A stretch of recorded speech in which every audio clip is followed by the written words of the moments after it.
La moitié des dirigeants militaires du Hamas éliminés. Tsahal, en 263 jours d'opération, a poursuivi les objectifs de la guerre, parmi lesquels démanteler le Hamas. 14 000 terroristes ont été éliminés ou arrêtés, des dizaines de commandants du Hamas ont été neutralisés.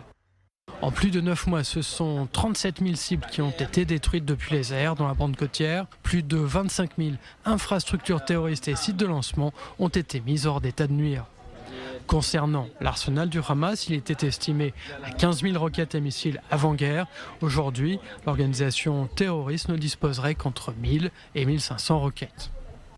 En début d'après-midi, sur la base d'informations collectées par les services de renseignement militaire, l'armée de l'air israélienne a frappé des terroristes qui opéraient dans une école de l'UNRWA dans la région de Nuseirat.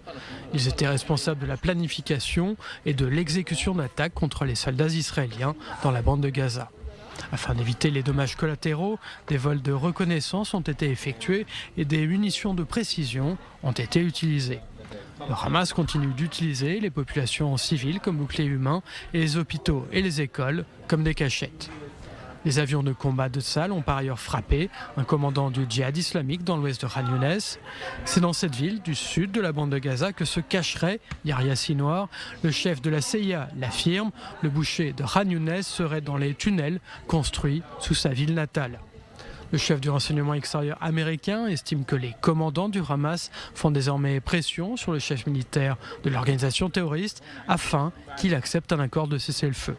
Le concepteur de l'attaque barbare du 7 octobre a été vu pour la dernière fois sur une vidéo de surveillance prise dans un tunnel en février dernier.